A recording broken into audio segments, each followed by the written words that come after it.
Et donc vous êtes, Jean, aujourd'hui à la retraite, mais cette position vous permet de porter un regard, on va dire, plus distancié sur l'enseignement, particulièrement sur l'alternance, qui a fait l'objet de nombreux travaux depuis pas mal d'années.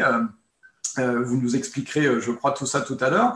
Et c'est de cette expérience, justement, dont il est question dans votre dernier livre, dont vous nous toucherez un mot également. Expérience que vous avez souhaité partager et que vous allez partager avec nous ce matin. Donc, je vais vous passer la parole pour votre conférence, Antoine. Donc, merci encore à tous de m'accueillir dans cette belle journée pour vous parler d'accompagnement, une clé pour développer la qualité de l'alternance et possiblement se hisser à la hauteur de ses enjeux humains. Je parle de l'alternance, évidemment. L'accompagnement, je crois que c'est d'abord un choix éducatif qui place l'humain au cœur de son aventure humaine, de son aventure de formation. C'est le titre de mon dernier ouvrage. Je vais juste en dire un tout petit mot. Je crois que dans cet ouvrage, pour moi, la ligne de force, c'est d'essayer de raconter ces histoires et ces mémoires de l'alternance, ces expériences d'alternance réfléchies, pour trouver dans le passé les bonnes raisons d'inventer l'avenir. C'est aussi un choix formatif pour aider autrui à vivre des expériences que je vais qualifier de singulières, parfois inédites, d'intenses, souvent imprévisibles, et surtout d'expériences apprenantes, puissantes et sensibles. Concernant les enjeux humains, le plus important, pour moi en tout cas, et pour ce que je retiens d'essentiel de l'alternance, mais attention, le mot essentiel de nos jours est un petit peu chahuté, tant pis, je l'emploie. Le plus important des enjeux, c'est l'autonomie de l'être humain, qui est sa faculté la plus fondamentale. Pour apprendre par lui-même, de lui-même parfois, augmenter ses pouvoirs de faire et de penser, c'est le propre de l'apprentissage et de l'alternance, de donner du sens à son activité, à son métier et peut-être tout simplement à son avenir et à sa vie. J'ai repris dans le bas de cette page de présentation une petite phrase à Ivan Illich. Notre civilisation croit savoir ce qu'elle gagne avec des outils. Elle ne sait pas ce qu'elle perd en dédaignant l'intelligence intuitive humaine. N'allez pas croire que je suis contre les outils. Je suis simplement pour une recherche intelligente et un usage intelligible de ces outils qui mettent en valeur l'intelligence humaine. Quelquefois, j'ai eu l'occasion de voir que ça ne s'est pas toujours passé de cette façon.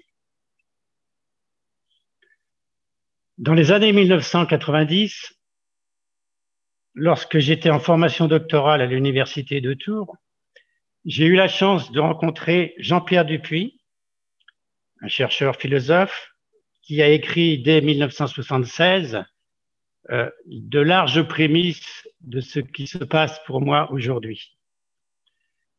Cet ouvrage, c'était La trahison de l'opulence. J'en ai retenu une seule idée, bien d'autres choses aussi, mais c'est cette idée que je vais vous transmettre. Au-delà d'un certain seuil, les modes de production hétéronomes affectent gravement les libertés humaines.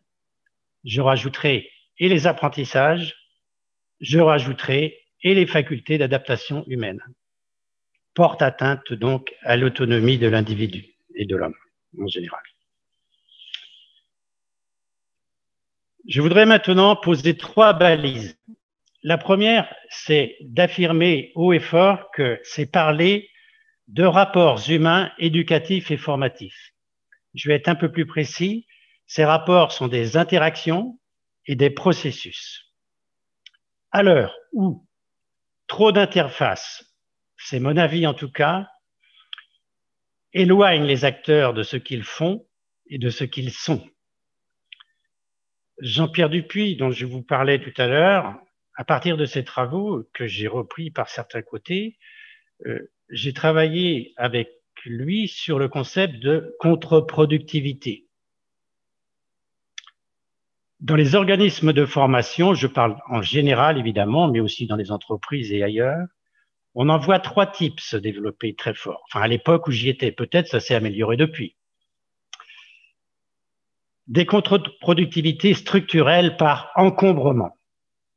Trop de choses tuent les choses, trop d'interfaces tuent la vie. Des contre-productivités fonctionnelles par des dérives. Par exemple, quand tout simplement la fonction contrôle qui s'est développée énormément depuis quelques décennies en vient à se substituer ou à remplacer de manière trop importante la fonction tout simplement enseignement, voire la fonction accompagnement. Autrement dit, tout le temps qu'on passe au contrôle, on ne le passe pas à aider à apprendre. Et des contre-productivités humaines, parfois par des intérêts, on jette l'éponge, c'est trop compliqué, ça nous pèse, on se démobilise.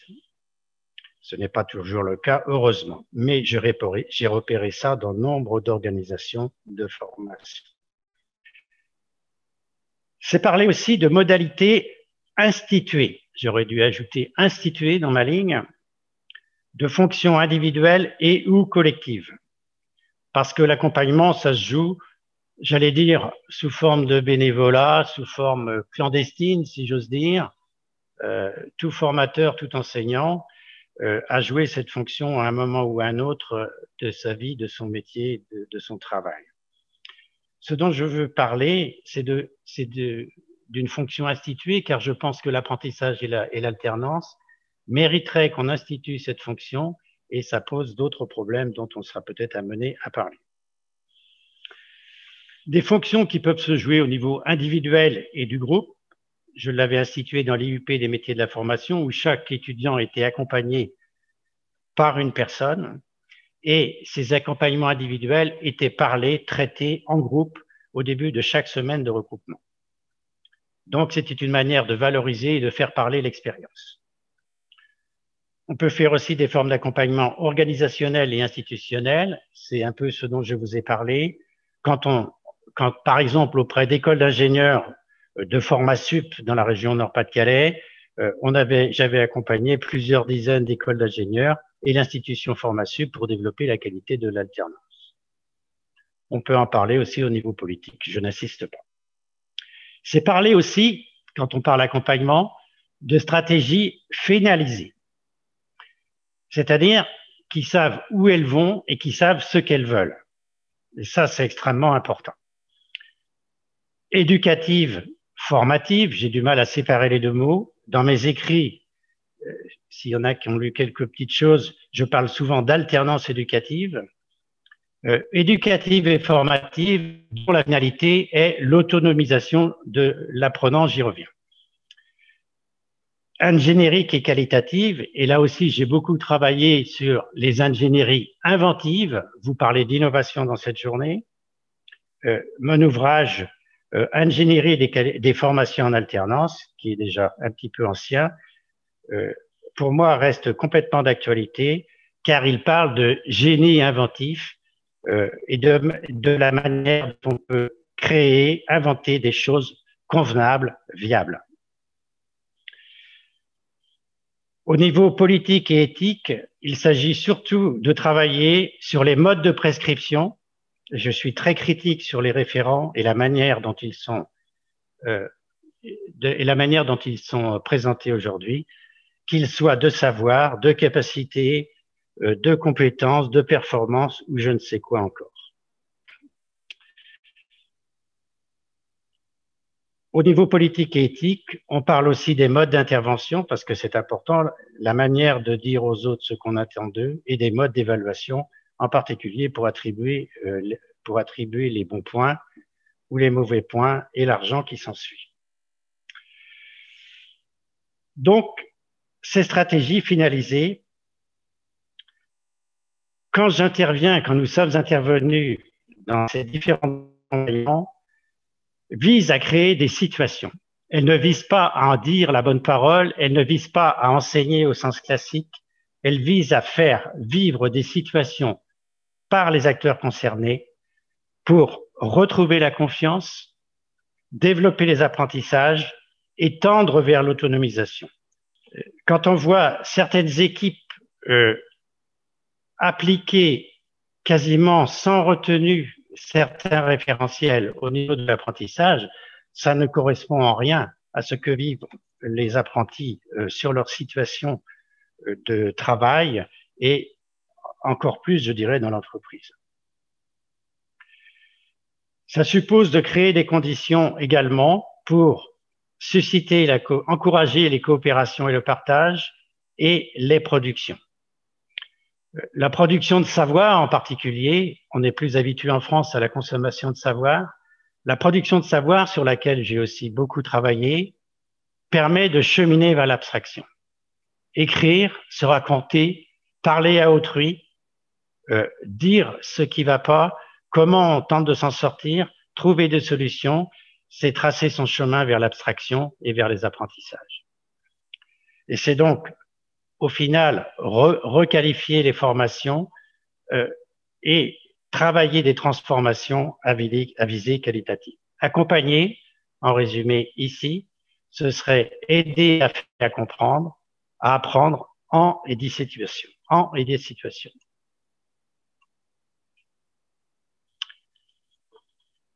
Je vais faire un petit détour pour essayer de préciser ce que j'entends par apprendre des situations. Pour ces apprentis, ces adultes en formation, apprendre en alternance et de l'alternance relève de trois grands processus, ou relèverait de trois grands processus humains. Pouvoir s'engager activement, faire sa place, là j'insiste, faire sa place, trouver sa place pour un apprenti, c'est extrêmement difficile, parfois, et être reconnu. La reconnaissance de l'apprenti et de l'apprentissage est un problème très important aujourd'hui. Réfléchir les expériences et augmenter son pouvoir faire et apprendre. Dans l'apprentissage et l'alternance, l'expérience pourrait représenter un gros potentiel d'apprentissage. D'ailleurs, elle le fait, mais là encore, de manière peut-être trop clandestine, et j'estime, à l'époque où je travaillais dans l'alternance, que ces expériences sont largement sous-évaluées, sous-exploitées, sous-valorisées. Produire la production de savoir dont j'ai parlé tout à l'heure, mais produire aussi, bien entendu, des actes, des actions, produire de la connaissance, produire des œuvres, des savoirs, des chefs-d'œuvre, comme le font encore les compagnons, afin de. Et le afin de me paraît tout à fait important, c'est la question des finalités. Et donc, apprendre en alternance nous renvoie à une éthique des apprentissages humains, une forme d'éthique des apprentissages humains, une éthique en action, où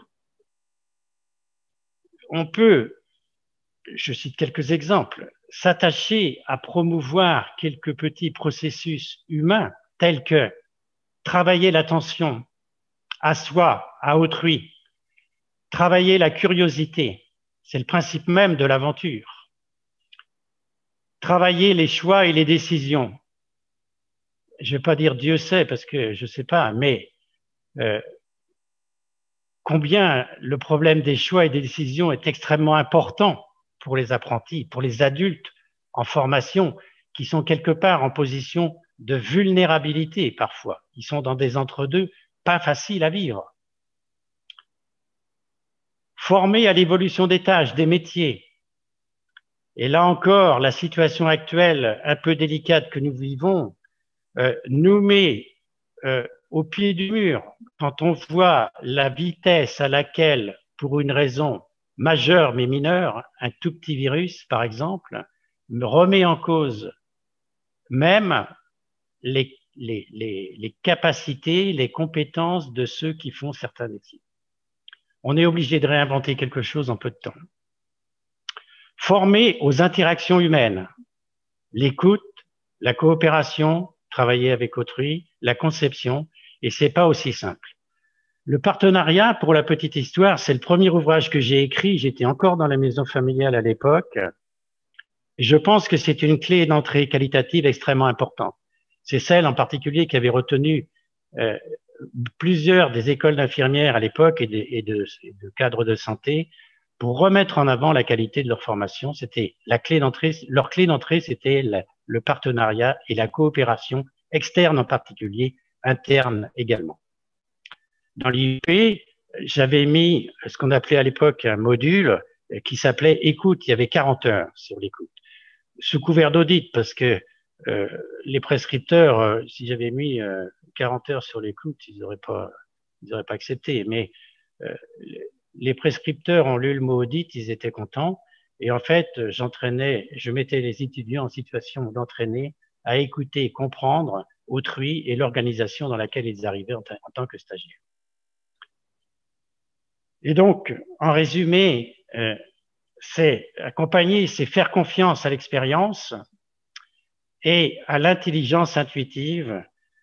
J'ai rajouté depuis abductive, puisque j'ai repris aussi les travaux de Francisco Varela sur les capacités à deviner l'hypothèse, la bonne direction à prendre, le bon choix, quand on n'a pas le temps de calculer tout et que l'ordinateur n'est pas là pour le faire à notre place.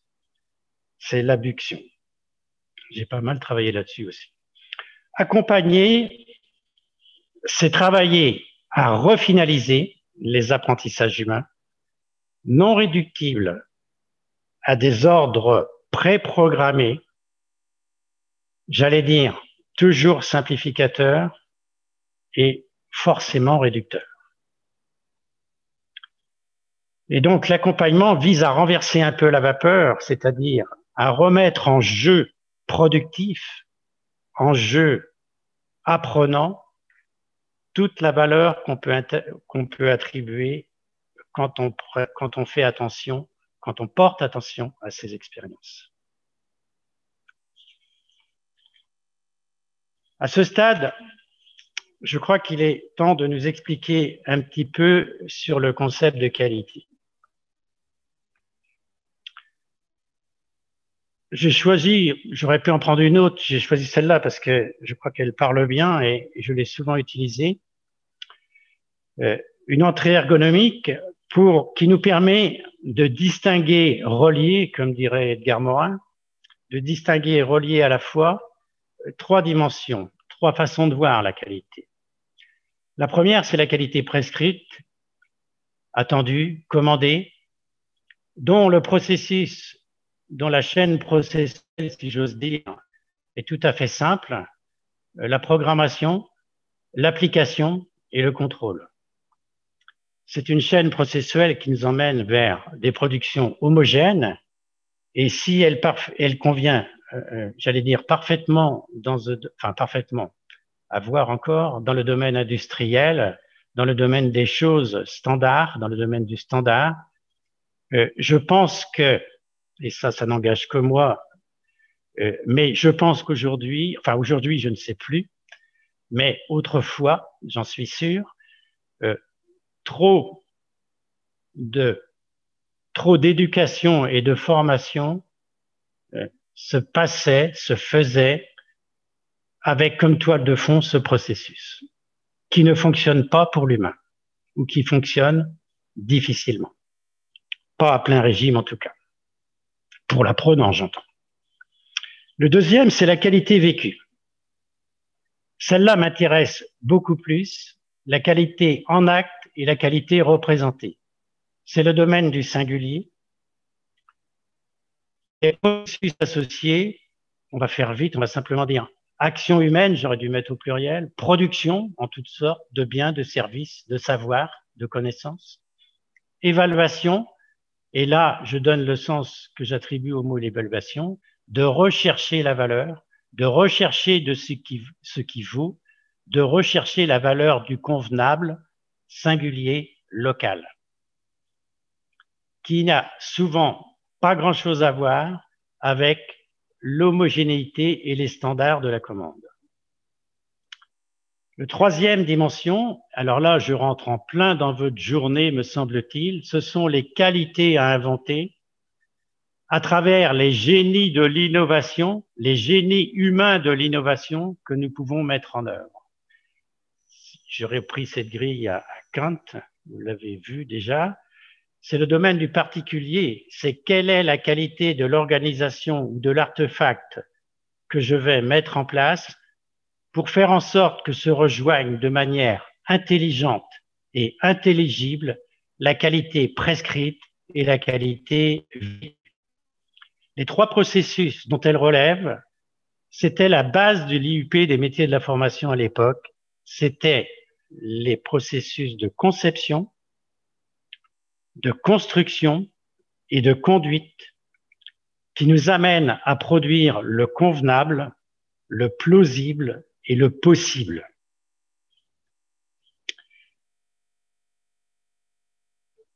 La conception, je vais faire extrêmement simple, je pourrais vous parler pendant des heures de la conception en théorie, mais la conception, je dirais tout simplement, au ras des pâquerettes, c'est d'abord travailler à savoir de quoi l'on parle. Je dirais tout simplement ne pas faire comme si l'évaluation, c'était du contrôle et réciproquement. Autrement dit, la maîtrise des concepts, ce qui renvoie à la professionnalisation des acteurs de la formation. On ne peut pas parler ni faire usage de n'importe quel concept, n'importe comment. J'ai trop vu de cas où l'évaluation était purement du contrôle. Ça n'a rien à voir. J'ai encore un petit bug, excusez-moi. La construction, c'est la qualité des formes.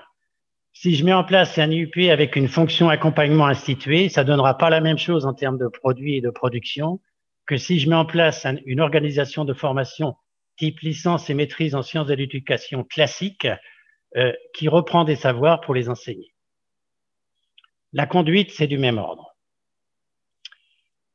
Ainsi, les qualités de l'alternance sont inscrites dans la valeur des expériences humaines, des œuvres et des savoirs produits. L'accompagnement est un construit éducatif innovant. Cela, je suis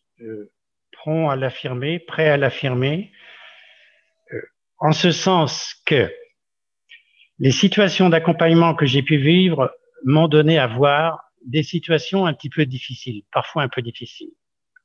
Des complications de tous ordres, des encombrements de tous ordres, du temps. Le temps de l'urgence semble régner sur l'activité actuelle dans nombre d'endroits, ce qui peut générer des démobilisations, de l'absentéisme et surtout, le plus grave, je crois, des définalisations humaines, ce qu'actuellement nombre de philosophes et d'économistes même reprennent comme objet de travail et s'interrogent sur ce qui fait qu'aujourd'hui, nombre de gens de notre société et d'acteurs de la formation parfois ou ailleurs ne trouvent plus trop de sens à ce qu'ils font, parfois à ce qu'ils sont.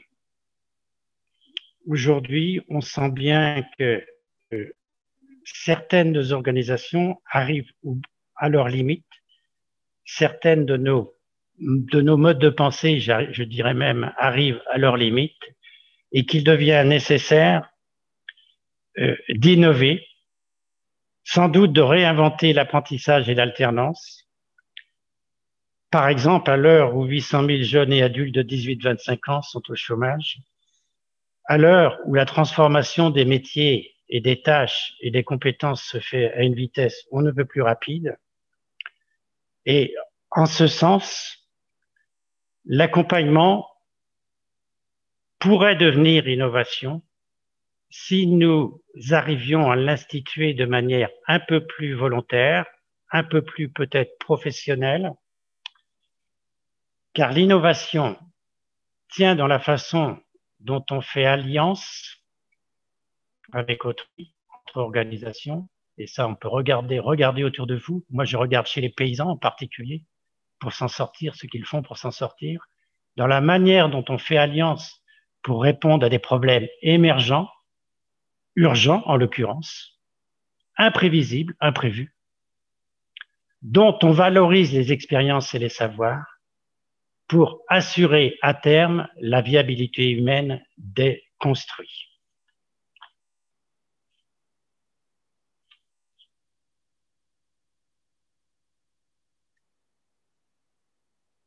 Alors l'accompagnement serait-elle la clé majeure de l'alternance qualitative?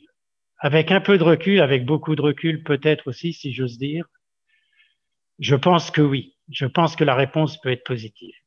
Il n'est certainement pas une seule entrée pour entrer dans la qualité de l'alternance. Nous avions identifié 9 clés d'entrée à l'époque.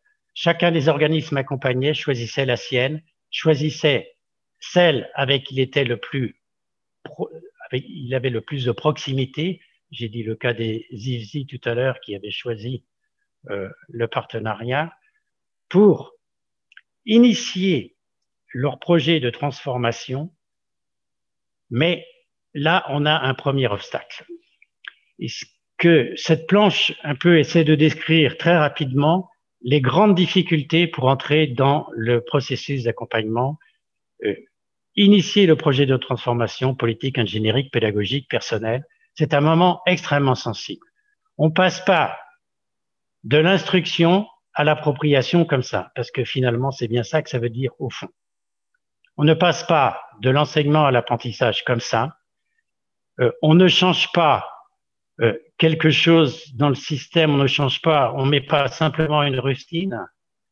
Le problème de l'accompagnement, c'est qu'il change l'ordre des choses. Et l'enjeu est tellement important que obtenir l'adhésion pour s'engager là-dedans, c'est extrêmement difficile. J'ai mis 6 mois avec la région Nord-Pas-de-Calais pour obtenir l'adhésion. Savez-vous ce qu'Émile demandait au départ? Il me demandait simplement, si j'ose dire, de créer le référentiel parfait pour développer la qualité de l'alternance. J'ai refusé, j'ai dit c'est pas comme ça que ça marche. J'ai dit il faut aller voir les gens, il faut travailler avec eux, il faut les amener à développer leur propre qualité et les entraîner vers l'universel de ces qualités, vers des valeurs universelles de ces qualités locales. Et obtenir l'adhésion pour entrer là-dedans, ça a été extrêmement compliqué, mais ça s'est fait. Comme quoi, c'est possible. Pour les organisations, ça a été la même chose. Et je vous dis, dans certains cas, auprès de certaines écoles de commerce, auprès de certaines écoles d'ingénieurs, passer d'une logique instructive, je pense, je pourrais donner des exemples, je pense, mais je ne les donnerai pas, d'écoles d'ingénieurs du Nord-Pas-de-Calais où on faisait de l'instruction et qui ont décidé de se lancer dans la pédagogie du projet. À l'époque, vous mesurez peut-être pas, mais c'était un changement de paradigme, comme on dit aujourd'hui. C'était un changement de planète. Ils ont osé le faire et ils l'ont fait. Et donc, dans cela, il y a une prise de risque. Et c'est pas on n'en parle pas, on va le faire. C'est une prise de risque en vraie grandeur. Et cela peut faire peur, y compris à l'acteur de base. Je me souviens d'une intervention à Valenciennes dans une école d'ingénieurs où un des formateurs, un des enseignants vient me voir à la pause. Il me dit, Jean, ça fout la trouille ce que tu nous dis là. Par exemple, aller en entreprise. Il me dit, moi, j'y suis jamais allé personnellement. Je ne connaissais pas son parcours. Il n'était jamais allé en entreprise. Il voulait faire de l'accompagnement en entreprise. Eh bien, il me dit, qu'est-ce que je vais leur raconter? J'ai dit, mais il n'y a rien à raconter à l'entreprise. Vous leur donnez assez d'ordres comme ça, ils en peuvent plus d'ailleurs. Il n'y a rien à leur raconter. Si tu y vas, vas-y pour les écouter. Fais-les parler de la manière dont ils accueillent l'apprenti. Fais-les parler de la manière dont ils travaillent avec eux, de l'organisation, intéresse-toi à ce qu'ils font, etc., etc.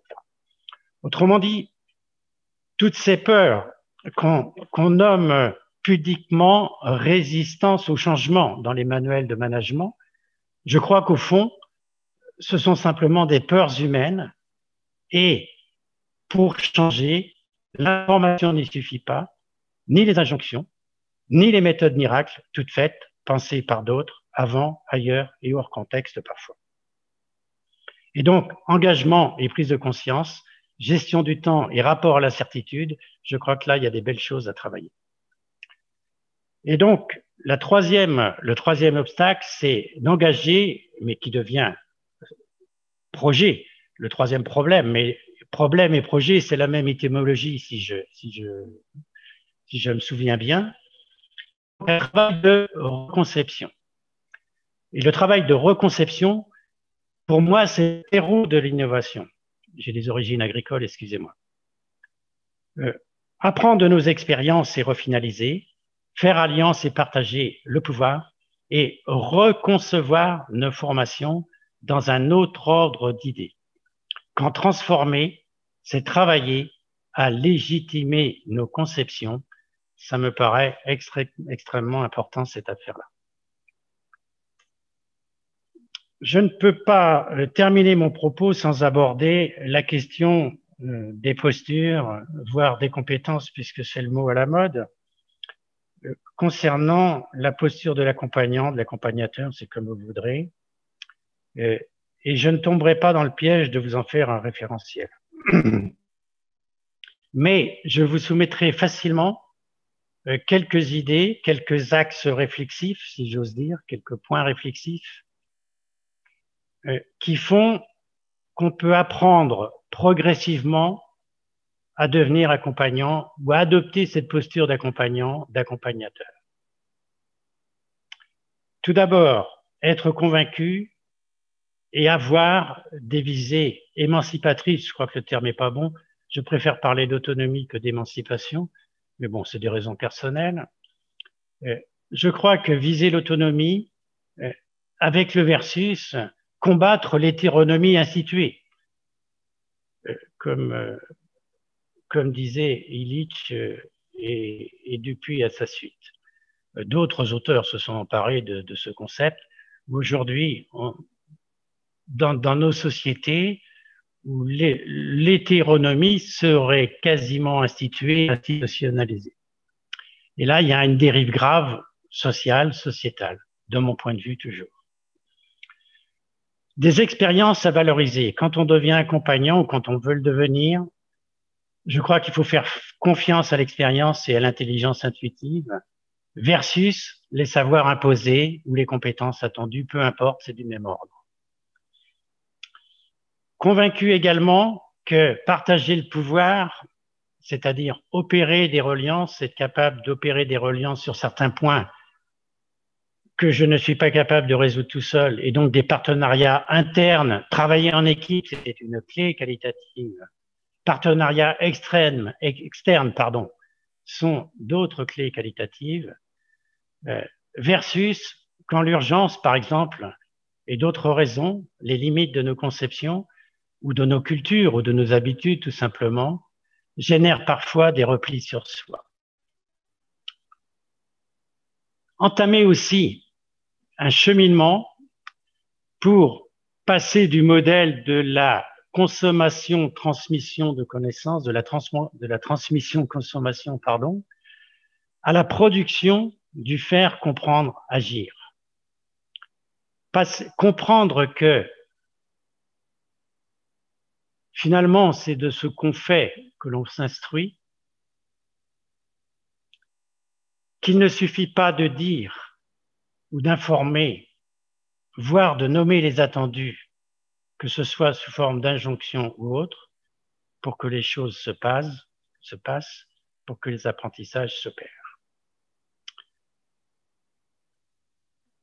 Et donc, si je le pouvais encore, mais je suis simplement là dans quelques ouvertures possibles, dans une position de transmission, l'accompagnement serait une fonction à activer, à instituer, à l'heure où je pense que la demande d'accompagnement et d'alternance potentielle, implicite, n'a jamais été aussi forte. Je termine. Merci.